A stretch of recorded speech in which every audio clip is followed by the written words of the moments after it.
하나님의 말씀을 봉독해 드립니다. 하나님 말씀은 역대상 21장 1절에서 13절 말씀을 봉독해 드립니다. 사단이 일어나 이스라엘을 대적하고 다윗을 충동하여 이스라엘을 계수하게 하니라.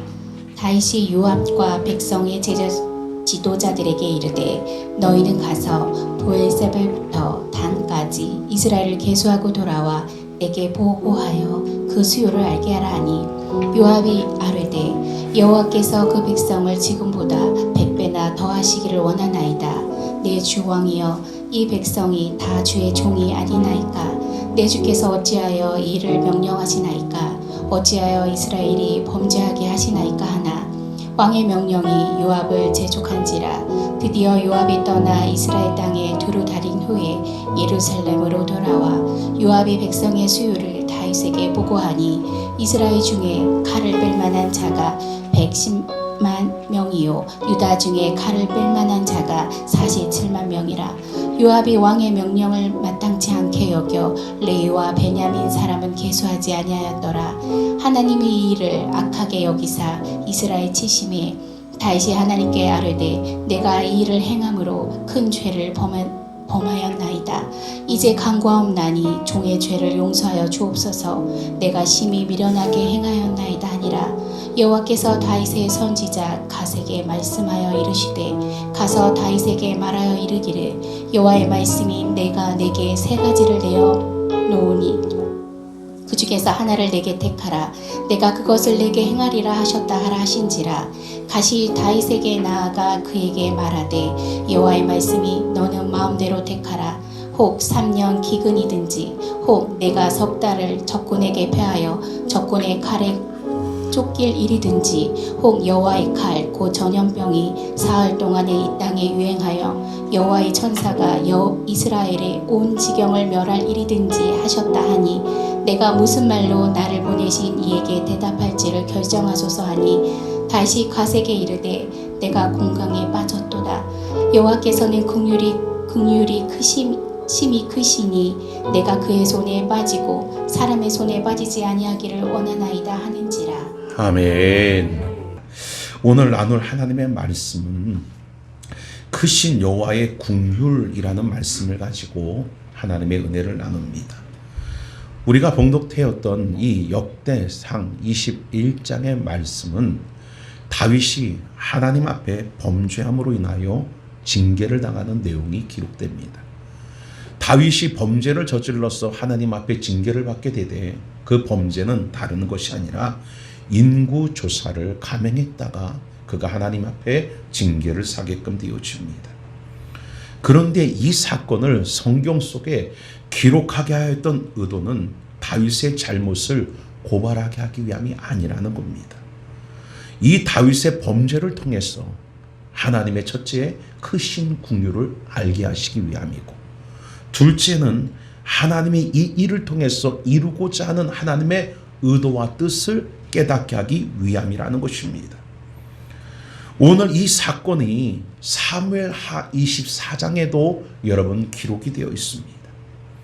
사무엘하 24장 1절에 보면 여호와께서 다시 이스라엘을 향하여 진노하사 그들을 치시려고 다윗을 격동시키사라고 기록합니다.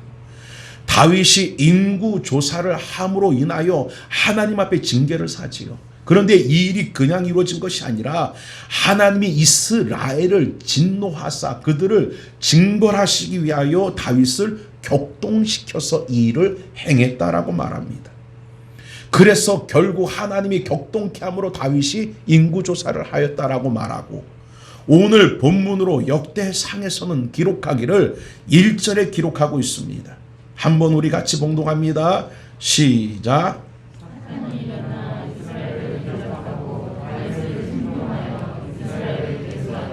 21절 오늘 본문에는 누가 여러분 다윗을 충동했다라고 기록합니까? 사단이 이 다윗을 충동하여 인구조사를 그가 행하였다라고 말하고 있다라는 것입니다. 이 말은 20장에서 이미 우리가 여러분 알 수 있는 바가 되어지는데 20장 1절에 보면 해가 바뀌어 왕들이 출전할 때가 되매 요압이 그 군대를 거느리고 나아가 암몬 자손의 땅을 격파하고 들어가 라빠를 에워싸고 다윗은 예루살렘에 그대로 있더니라고 말합니다. 왕들이 출전할 때가 됐는데 다윗이 출전하지 아니하고 예루살렘에 그대로 있었다라는 거예요. 그리고 2절에 기록하기를 다윗이 그 왕의 머리에서 보석 있는 왕관을 빼앗아 중량을 달아보고 금 한 달란트라 그들의 왕관을 자기 머리에 쓰니라 라고 기록하고 있습니다. 결국 여러분 이 말씀 속에서 다윗이 교만해지고 있음을 여러분 성경을 통해서 이미 암시하고 있다라는 겁니다. 다윗이 지금 높아지고 있어요. 다윗이 지금 교만해지고 있어요. 이것을 사단이 놓칠 리가 없지 않습니까? 그래서 사단이 이 다윗의 마음을 무엇하느냐? 충동질하기 시작하는 것입니다. 하나님은 이 다윗의 교만을 고치기 위하여 이 사단에게 이 다윗의 마음을 충동하도록 허락하셨다라는 것입니다. 하나님이 일하시는 방법이 있습니다. 하나님의 일하시는 방법은 악을 선으로 바꾸시는 일을 하나님이 하신다라는 것입니다. 다윗이 하나님을 의지하지 아니하고 하나님을 신뢰하지 아니하고 군사력을 의지하고 그 군사력을 과시하려고 그가 이 일을 행하는 그 모습 속에 하나님은 결국 이 악을 선으로 바꾸시는 일들을 행하고 있다라는 것입니다. 결국 선으로 바꾸사 이 일을 통해서 만민을 구원하시려는 하나님의 구원의 계획과 뜻이 이 사건을 통해 담겨져 있다라는 것입니다. 짚고 넘어가야 될 것이 있어요. 사무엘하 24장 1절에 이스라엘을 향하여 진노하사 저희를 치시려고 기록하고 있어요. 그러면 무엇에 대한 진노입니까? 오늘 왜 하나님이 이스라엘을 치시려고 이 다윗의 마음을 격동케 하고 사단을 통해 허락하셔서 그의 마음을 충동질하게끔 하셨습니까? 이스라엘을 왜 심판하시려고 진노하시려고 이 일을 행하셨습니까? 사무엘하 15장 12절에 보면 반역하는 일이 커감의 압살롬에게로 돌아오는 백성이 많아지는지라. 또 사무엘하 20장 2절에 이에 온 이스라엘이 다윗 따르기를 그치고 올라가 비그리의 아들 세바를 따르니라고 말합니다. 이스라엘 백성이 하나님이 세운 다윗을 버리고 자기의 좋은 자기의 뜻에 자기의 생각에 합당한 압살롬을 여러분 쫓고 세바를 쫓는 이런 반역의 모습을 보였다라는 것입니다. 그래서 결국 하나님은 그 일들을 통해서 이스라엘을 진멸하기 위하여 진노하기 위하여 결국 다윗을 들어 이렇게 사용하였다라는 겁니다. 그래서 결국 다윗은 하나님의 의도와 뜻 안에서 결국 그가 일을 행하게 되어지되 교만함과 또 높아진 마음 속에서 인구 개수를 하게끔 되어지는 일들이 나타나게끔 되어집니다. 1절에 사단이 일어나라고 말합니다. 사단은 무엇하는 자입니까? 사단도 일하는 자입니다. 하나님은 어떤 하나님입니까? 일하시는 하나님이십니다. 그러면 하나님의 일은 무슨 일입니까? 하나님의 일은 세우려는 일이고 사단의 일은 패하려는 일이라는 것입니다.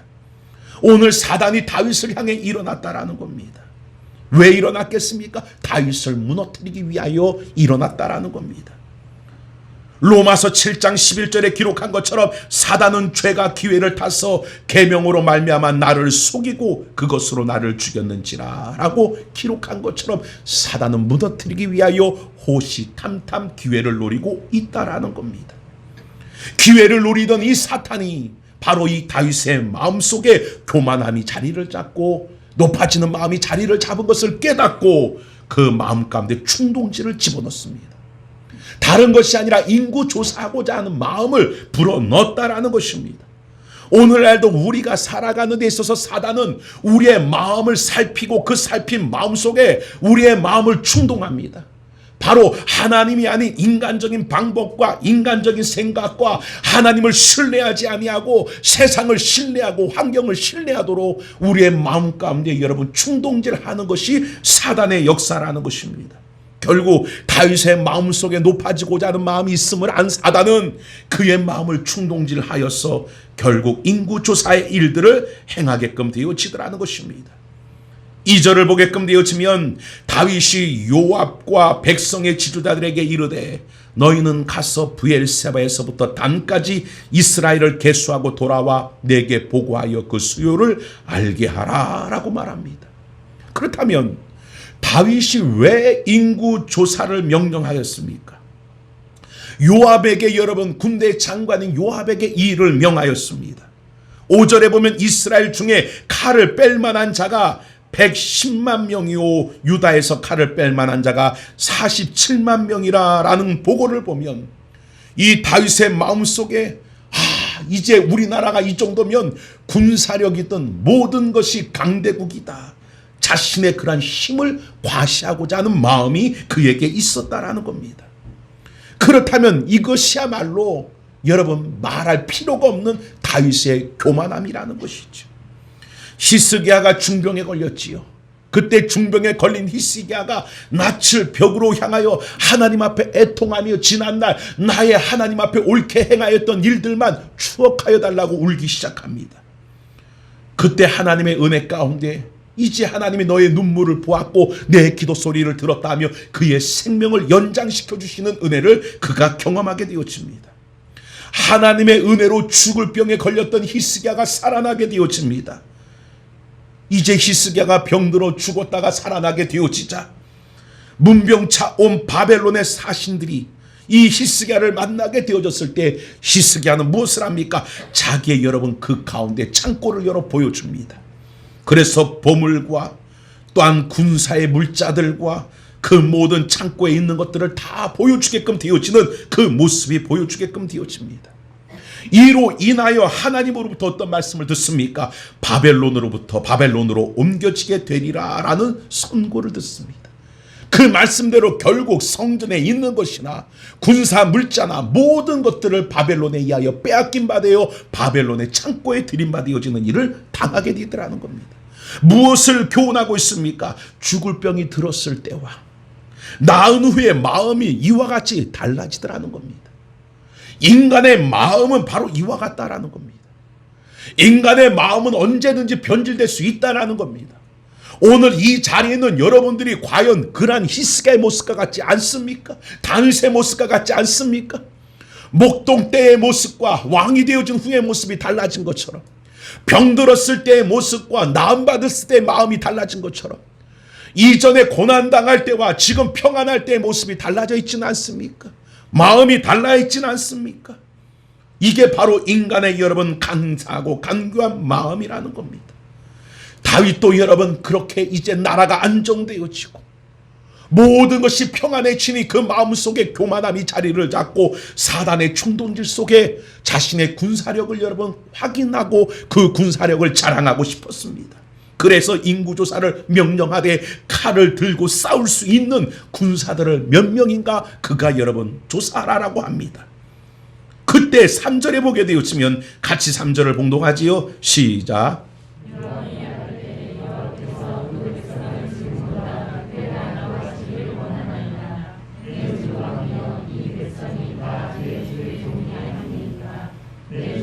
어찌하여 이 일을 명령하시나이까? 어찌하여 이스라엘이 범죄하게 하시나이까? 할렐루야. 여기서 보면 요압이 지금 다윗의 잘못을 깨닫게 하여요. 하나님의 음성을 대언합니다. 이 일이 하나님 앞에 옳지 못한 것입니다. 이 일이 하나님 앞에 바른 것이 아닙니다 하며 그의 잘못과 그의 범죄를 이 요압으로 하나님께서 깨닫게 하십니다. 우리가 잘 알다시피 다윗이 우리아의 아내를 범죄했을 때에 하나님의 선지자가 찾아와서, 나단이 찾아와서 이 다윗을, 여러분, 꾸짖게 되어지고 그것이 잘못되어진 것을 가르칩니다. 그때 다윗은 어찌했습니까? 그 말을 듣고 하나님 앞에 엎드리며 회개하며 금식하였던 것이 다윗이었습니다. 그런데 그 속에, 여러분, 교만함이 들어가니까, 그 속에 높아짐이 들어가니까 이제는 누구의 말도 귀에 들리지 않더라는 것입니다. 4절을 한번 넣어봅니다. 4절입니다. 시작. 왕의 명령이 요압을 재촉한지라. 자, 3절에 뭐라 그랬어요? 요압이 이것이 하나님 앞에 옳은 일이 아닙니다, 어찌하여 이스라엘로 범죄케 합니까? 하며 다윗의 잘못을 이야기합니다. 예전 다윗과 같았다라면 그 말을 듣고 하나님 앞에 회개했을 다윗인데 오늘 여러분 4절의 말씀처럼 그 말을 듣고도 불구하고 요압을 무엇하였더라? 재촉했다라는 거예요. 그 말을 무시하고 왕의 권력과 힘을 가지고 그를 누르며 내 뜻대로 해라고 명령해버렸다라는 겁니다. 그게 바로 교만이라는 겁니다. 교만이 들어가면 누구 말도 들리질 않아요. 누구의 권면도 들리지 않아요. 누구의 가르침도 들리지 않아요. 왜? 내가 옳아요. 내 뜻이 옳아요. 내 생각이 옳아요. 예배해야죠. 무슨 예배야? 코로나인데 내 뜻이 옳아요. 교만함이 들어가면 모든 게 자기가 왕이 되고 주관하는 그런 권세자가 돼버리는 겁니다. 다윗의 모습이 교만함이 들어가니까 하나님의 말을 들어도 그 말을 묵살해버리고 무시해버리는 그런 일들이 나타나게끔 되어지더라는 겁니다. 결국 요압은 왕의 권한에 눌려 그의 명령대로 이제 수요를 그가 세게끔 되어집니다. 5절에 보면 이스라엘 중에 칼을 뺄 만한 자가 110만 명이요 유다에서 칼을 뺄 만한 자가 47만 명이라. 오늘날 기준으로 생각해도 이런 군사의 수는 엄청난 여러분 군사입니다. 하나님께서 다윗의 나라를 이와 같이 창대케 하셨고 이와 같이 번성케 하셨고 이와 같이 강하게 견고하게 세워주셨습니다. 그런데 다윗은 그것이 자기 힘으로 자기 능력으로 자기 것인 줄 착각하고 있다라는 것입니다. 6절에 보면 요압이 왕의 명령을 마땅치 않게 여겨 레위와 베냐민 사람은 계수하지 아니하였더라 라고 말합니다. 요압이 다윗의 이 명령이 어떻게 여겼다고요? 마땅치 않게 여겼다라는 거예요. 결국 뭘 마땅치 않게 여겼느냐? 하나님 보시기에 합당치 않다라고 여겼다라는 거예요. 하나님 보실 때 옳지 않다라고 여긴 겁니다. 이렇게 군대 장관인 요압조차도 이 일이 하나님 보시기에 옳지 못함을 알았는데 하물며 다윗은 기름 부음 받은 자신은 그것을 알지 못하고 있다라는 겁니다. 그러니 하나님 보실 때 이 다윗이 얼마나 여러분 답답하겠습니까? 하나님 보실 때 이 다윗을 바라보니 이 다윗이 얼마나 악해 보였겠습니까? 그래서 결국 다윗은 하나님 앞에 괘씸죄에 걸립니다. 무슨 죄에 걸린다고요? 괘씸죄. 오늘 이 자리에는 여러분들이 괘씸죄에 걸린 자가 되지 않기를 원합니다. 무엇에 대한 괘씸죄입니까? 하나님의 말씀을 묵살해버리고 하나님의 소리를 묵살해버리고 내 소리와 내 말에 집중하고 자신의 모든 그런 힘이 자기 것인 줄 착각하는 이 모습 속에 결국 다윗은 괘씸죄에 걸리게 되어집니다. 그래서 7절서부터 14절에 하나님이 이제 징벌을 내리게 되어집니다. 하나님은 다윗에게 메시아 언약을 세워주시면서 사무엘하 7장 14절 15절에 저가 만일 죄를 범하면 내가 사람 막대기와 인생 채찍으로 징계하려니와 내가 내 앞에서 패한 사울에게서 내 은총을 빼앗은 것 같이 그에게서는 빼앗지 아니하리라. 하나님 다윗에게 언약할 때 사울처럼 너를 버리진 않아. 내가 너를 반드시 붙들고 너와 함께 할 거야. 하지만 너가 범죄하면 내가 때릴 거야. 이게 하나님의 음성이었어요. 그래서 너가 죄를 범하면 사람 막대기로 너를 때릴 것이고 인생 채찍으로 너를 내려칠 거야 라고 다윗에게 말씀하셨지요. 그래서 다윗은 음란이라는 죄를 저질렀을 때에 하나님의 막대기로 하나님의 채찍으로 맞았던 아픈 기억이 있던 사람이 이 다윗이에요. 오늘 우리도 마찬가지에 하나님 우리를 버리지 않습니다. 우리를 사랑하여서 우리를 사울처럼 버리지 아니하고 다윗처럼 우리를 끝까지 붙잡고 가십니다. 할렐루야. 그러나 기억할 것은 하나님이 우리들을 여러분 무엇으로 사람의 막대기로 우리를 때리고 있어요. 지금 사람의 막대기로 맞고 계신 분들 아멘. 자식이라는 막대기가 나를 때리고 여러분 삶의 환경과 물질이라는 여러 가지 일들로 인생의 채찍으로 여러분 그 가운데 고통당하시는 분 아멘. 내가 다 알고 있는데 그래 그게 바로 뭐냐? 아프지만 하나님의 사랑이라는 거예요. 아프지만 긍휼이라는 겁니다. 우리를 새롭게 하고 온전케 하고 합당케 만드는 하나님의 은혜라는 겁니다. 할렐루야. 바로 여러분 이와 같이 다윗은 고난을 당하지. 이제 다윗이 인구 조사라는 하나님 앞에 악을 행합니다. 하나님은 이 일을 통해서 또다시 바로 사람의 막대 인생의 채찍으로 다윗을 여러분 징계하게끔 되어집니다. 다윗이 여러분 범죄했는데 여기서 우리가 봐야 할 것은 희한한 것이 있습니다. 왜 하나님은 다윗 하나만 징계하시면 되지? 다윗 하나만 때리시면 되지? 다윗 하나만 채찍질하면 되시지? 왜 다윗 때문에 이스라엘에게 전염병을 내려 그 전염병으로 많은 자들의 생명을 잃게 만드시는 일들이 발생되냐는 것입니다. 이유가 있어요. 바로 다윗에겐 대표성이라는 것이 있다라는 겁니다. 개인과 이 왕이라는 다윗과 다른 점은 바로 대표성의 차이라는 것입니다. 이스라엘을 대표하는 왕이 다윗 아닙니까? 레위기 4장에 보게 되면 속죄제가 나옵니다. 그리고 그 속죄에 대한 규례가 나옵니다. 여기에 보게 되면 평민의 죄와 제사장의 범죄가 미치는 영향력이 완전히 다름을 성경은 기록하고 있다는 겁니다. 평민의 범죄, 일반 백성들의 범죄는 자기 한 사람에게만 여러분 국한되어져서 하나님 앞에 나아가 번제단에서 그것을 해결하면 되어지지만 제사장의 죄는 온 백성에게 미치게 되어져서 속죄의 피를 가지고 성막 안에 들어가 하나님 안에서 그 죄를 해결받아야만 했다라는 겁니다. 왜냐? 제사장은 바로 백성들의 대표성을 띠고 있기 때문에 제사장의 죄가 온 백성에게 미쳤다라는 거예요. 지금 이스라엘에게 하나님이 징계를 내린 것은 바로 이 다윗의 범죄 때문인데 하나님은 다윗이 이스라엘의 대표성을 띄었기에 이런 일을 행하더라는 것입니다. 자, 9절 10절 오늘 본문 다시 한번 봉독합니다. 9절 10절 시작. 가서 다윗에게 말하여 이르기를 여호와의 말씀이 내가 내게 세 가지를 내어 놓으리니 그 중에 하나를 내가 택하라. 내가 그것을 내게 행하리라 하셨다 하라. 아멘. 하나님의 선지자 갓이 이 다윗에게 가서 네가 죄를 짐으로 하나님이 너를 괘씸하게 보고 너를 악하게 여기서 이제 하나님이 너를 징계하고자 한다. 세 가지의 징계가 있는데 너는 이 세 가지 중에 한 가지를 택하라. 그러면 네가 택한 그것을 하나님 너를 치는 징계로 행할 것이다 라고 말합니다. 그러면 그 세 가지가 뭐냐? 11절 12절에 보게 되어지면 무엇입니까? 11절 12절 같이 봉독합시다. 시작.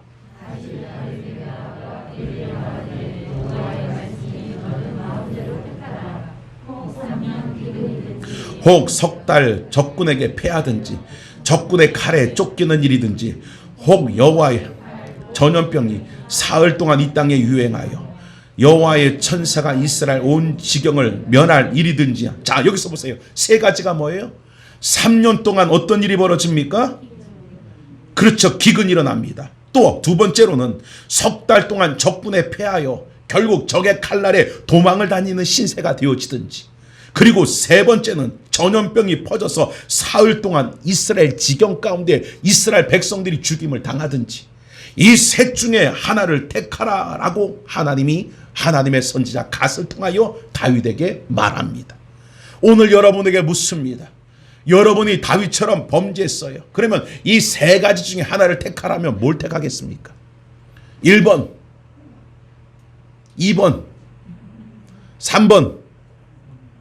3번이요. 나 살고자 백성들 다 죽이겠다고요? 오늘 다윗에게 이 세 가지를 여러분 택하라는 거예요. 그러자 13절 봅시다. 13절에 다윗이 갓에게 이르되 내가 공경에 빠졌도다. 이 말은 뭐냐? 어느 것 하나 택하기가 너무 힘들다라는 거예요. 공경에 여러분 그가 빠지게 되어집니다. 중요한 것이 뭡니까? 죄에는 책임이 따르기 마련입니다. 하나님은 우리의 죄를 묵살하신 하나님이 아니에요. 우리의 죄에 대하여 하나님 징계하신 하나님입니다. 그러나 그 죄 때문에 우리를 멸하시는 하나님은 아니라는 거예요. 이해가 되십니까? 하나님은 사랑하는 자를 징계하십니다. 그래서 징계가 없는 자는 바로 사상아와 같다요. 아비가 없는 자식과 같다라는 겁니다. 하나님 우리를 징계하세요. 우리가 여러분 죄를 짓는데도 묵살하신 하나님이 아니에요. 죄를 용서하시나 하나님 죄에 대해서는 징계하시는 거예요. 죄값인 사망을 이르게 하지 않게 하시고 죄값으로 말미암아 우리를 버리지는 않으세요. 하지만 죄에 대한 여러분 그 결과의 책임은 지게끔 하시는 하나님이라는 겁니다. 다윗을 하나님 버리지는 않으세요. 그러나 그 죄에 대한 일들에 대한 책임은 다윗이 져야 합니다. 피할 수도 없습니다. 그것은 여러분 그 가운데 피해갈 수 없는 겁니다. 택하자니 너무 고통스럽습니다. 이걸 택하자니 이게 걸리고 저걸 택하자니 저게 걸립니다. 그래서 다윗이 말합니다. 내가 공경에 빠졌도다 라고 말합니다. 그런데 뜬금없이 다윗이 13절에 하반절에 보면 이렇게 고백합니다. 여호와께서는 무엇이 심히 크시나니 국률이 심히 크시나니 내가 그의 손에 빠지고 사람의 손에 빠지지 아니하기를 원하노라 하는지라 라고 말합니다. 그러면 오늘 다윗이 택한 거는 몇 번이에요? 1번이에요? 2번이에요? 3번이에요? 언제 다윗이 3번이라고 그랬어요? 다윗은 여호와의 국률을 여러분 택했다라고 얘기하고 있지 않습니까? 그런데 하나님이 제시하신 것에는 1번, 2번, 3번 속에 국률이 있어요? 없어요? 없지요.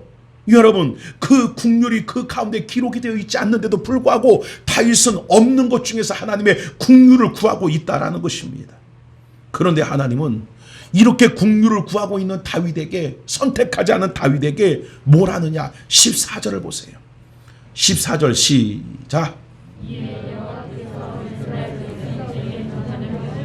자, 다윗은 택하지도 않았는데 하나님은 일방적으로 3번 전염병을 여러분 이스라엘 땅에 내려서 이스라엘 백성들이 이 전염병으로 말미암아 몇 명이 죽어요? 7만 명이 죽게 되어지는 그러한 일들이 여러분 나타나게끔 되어졌습니다. 다윗은 전염병을 택한다라는 말을 언급한 적이 없지만은 그가 말한 것은 여호와는 국률이 심히 크시니 내가 그의 손에 빠지겠다라고 말합니다. 무슨 말입니까? 여호와의 국률을 바라보며 여호와 뜻대로 하세요. 여호와 원하시는 대로 하세요. 내가 다 받겠습니다라는 소리입니다. 그러자 여호와께서 그를 국률이 여겨 전염병을 베푸십니다. 할렐루야. 국률이 크신 하나님이 전염병을 베푸셨다니까요. 그러면 인간적인 편에 봤을 때에 전염병을 내려서 이스라엘 백성이 7만 명이나 죽임을 당하는 것이 하나님의 국률로 느껴져요? 안 느껴져요? 안 느껴지지 않습니까? 여기에 여러분 영적인 깊은 의미가 담겨 있다는 겁니다. 성경을 보게 되면 출애굽기 30장 12절을 봅니다. 자, 한번 찾아주세요. 출애굽기 12장 30절, 출애굽기 30장 12절. 30장 12절. 자, 앞에 보세요. 시작.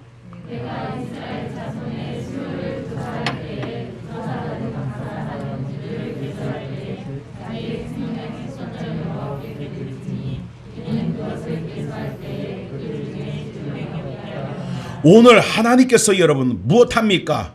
수요를 따라 조사할 때에 그 생명의 무엇을 속전을 여호와께 드리라 하셨어요. 왜 여러분 계수할 때 속전을 드리게 하냐? 전염병이 없게 하시기 위하여다라고 출애굽기 30장 10절을 말합니다. 그러면 이 말씀 속에 출애굽기 말씀 속에 바로 전염병과 속전이라는 것은 연결되어 있다라는 거예요. 전염병이 걸리지 않게 하기 위하여 전염병이 떠나가게 하기 위하여 하나님은 계수할 때에 무엇을 드리겠다고요? 속전을 드리게 하셨다라는 겁니다.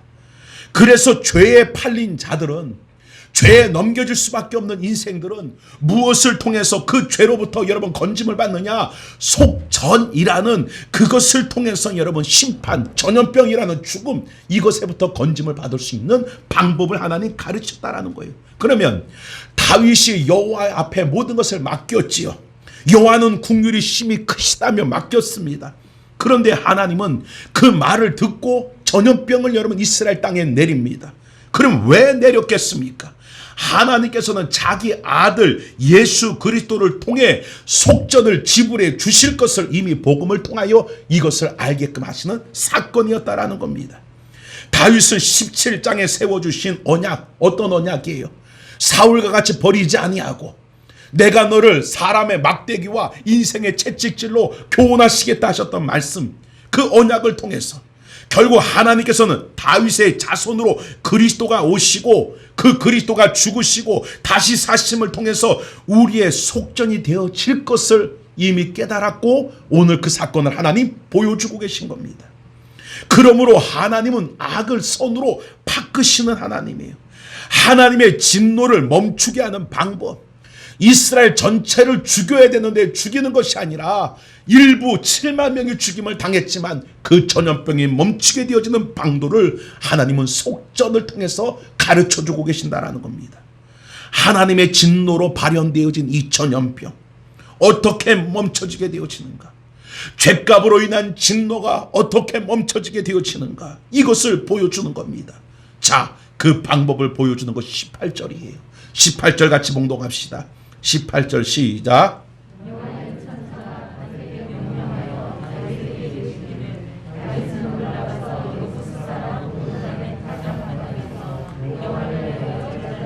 자, 이 죄값으로 인한 전염병, 결국 이 죽음으로부터 벗어나는 방법을 하나님이 갓선제를 통해 가르쳐 주시는데, 오르 난의 타작 마당에서 여호와를 위하여 무엇을 쌓으라?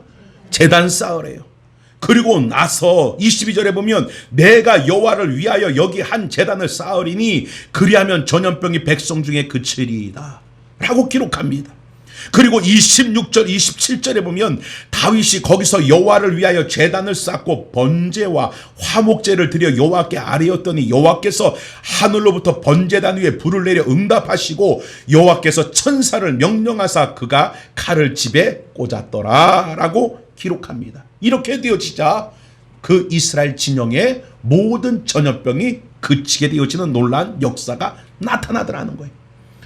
여기에서 놀라운 영적인 비밀이 담겨져 있어요. 지금 다윗이 어디에 가서 하나님 앞에 제단을 쌓습니까? 그렇죠. 오르 난의 타작 마당에 가서 하나님 앞에 그 가운데 제단을 쌓아요. 그런데 그것은 오르 난의 타작 마당에 가서 드려라 라고 명령했기 때문에 그곳에 가서 여러분 제사를 지내고 있다라는 겁니다. 그러면 이 오르 난의 타작 마당이 무엇이냐? 창세기 22장을 보게 되어지면 우리가 잘 알다시피 아브라함이 독자 이삭을 번제로 드리는 사건이 등장합니다.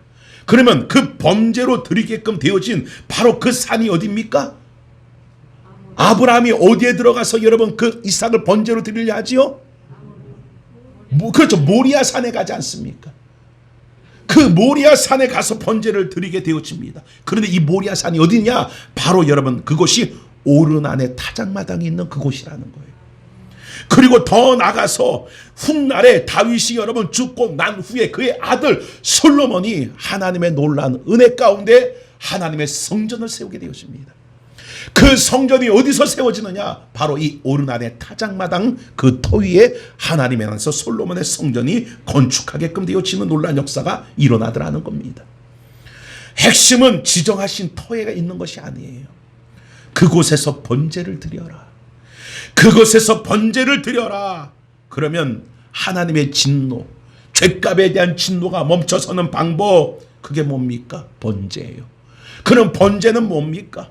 우리가 잘 알다시피 우리가 죄를 졌을 때 그 죄를 짐승에게 전가시켜서 그 짐승은 아무 죄가 없는데도 불구하고 내 죄를 뒤집어 쓰고 죽임을 당하여 주고 불살라 되어지는 심판을 받게 되어지는 곳이 번제단이라는 거죠. 그래서 짐승은 죄 없이 심판당하는 장소예요. 누구를 대신해서? 나를 대신해서. 그렇다면 하나님은 지금 여러분 오르난의 타작마당을 통해 번제를 드리라 하신 이유는 바로 이스라엘 백성들의 죄와 다윗의 죄를 용서하시기 위하여 오늘 번제를 드리라고 하셨다라는 거예요. 그러면 그들의 죄를 무엇으로 용서해 주시느냐? 바로 번제로 용서해 주는데 바로 그 가운데 죄 없는 짐승은 훗날 누구를 예표하고 계신 거예요?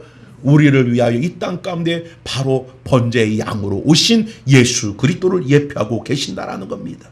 그래서 예수님은 우리를 위하여 대속의 제물이 되어지시사 우리의 모든 죄를 담당하시고 하나님의 저주 심판을 받으시사 결국 십자가에 달려 죽으시고 그로 인하여 우리의 죄가 사함을 받게 되어짐으로 말미암아 전염병과 같은 죄값으로부터 우리를 구원하여 주시는 은혜를 허락하여 주셨다라는 것입니다.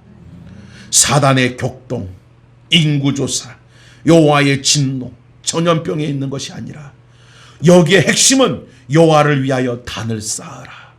여호와를 위하여 제단을 쌓으라. 거기에 여호와를 위하여 제단을 쌓고 번제와 화목제를 드렸더니 번제단에 있는 겁니다. 번제단은 무엇을 말합니까? 갈보리 십자가입니다. 예수 그리스도의 십자가를 의미하고 있다라는 겁니다. 이것이 바로 긍휼에 풍성하신 하나님의 사랑이라는 거예요. 할렐루야. 눈으로 볼 때는 긍휼이 없는 하나님처럼 보여져요. 이에는 이, 눈에는 눈으로 행하시는 하나님처럼 보여져요. 그러나 그 일을 통해서 깨닫게 하시는 거예요. 긍휼에 크신 하나님이 너희의 죄를 구원하기 위하여 독생자 예수를 보내사 내 아들 예수를 통해서 너의 모든 죄를 사함으로 인하여 너희가 이제 바로 온역과 전염병과 같은 그 모든 심판과 저주의 죽음으로부터 구원을 얻게 되어질 것이다 라는 긍휼을 보여주시는 사건이라는 것을 깨달아서 오늘 우리가 삶을 살아가는데 우리가 하나님의 긍휼 속에 살아가고 있어요. 결국 뭐냐? 우리의 채찍당하고 우리가 여러분 막대기에 맞은 것 같은 인생의 아픔과 고통이 있다라면 그것을 통해서 우리는 무엇 해야 되냐면은 바로 예수 그리스도가 우리를 위하여 십자가에 달려 죄사함을 이루신 것 같이 이런 내 죄값으로 인하여 당하여지는 고통과 아픔의 일들이 하나님의 사랑인 줄 깨닫고 예수를 더 의지하고 예수 앞에 나아가 그 보혈을 의지하고 회개할 수 있는 통로가 되고 계기가 되고 거룩해지는 축복이 되어지는 하나님의 긍휼이 되기를 원합니다. 그러므로 오늘 다윗과 이스라엘을 징계하신 하나님, 그 징계 속에서 무엇을 우리는 볼 수 있습니까? 하나님의 사랑, 긍휼을 볼 수 있다라는 거예요. 오늘 여러분이 당하고 있는 이 아픔 속에서 아픈 마음을 보는 것이 아니라 그 속에 담겨있는 하나님의 긍휼, 대속의 은혜를 주신 그 긍휼, 죄사함의 은혜를 주신 그 긍휼. 그래서 아플 때 우리는 뭐합니까? 회개하면 오늘 하나님은 때리셨다가도 싸매신 은혜를 우리 가운데 주신다라는 것을 깨달아서 이 계기를 통해서 여러분들이 싸매임을 받고 이 나라 이 민족 가운데 전염병으로 인하여 고통하고 있는 이 나라가 다시 여러분 예수 그리스도의 대속의 은혜를 기억하고 그 은혜로 말미암아 쌓임을 얻는 그러한 축복이 주 안에 가운데 임하여지는 은혜가 있기를 하나님의 긍휼과 풍성하신 은혜를 체험하는 한국교회와 우리 교회와 성도 여러분의 삶들이 되기를 주의 이름으로 축원을 드립니다. 기도합니다. 사랑의 아버지 하나님,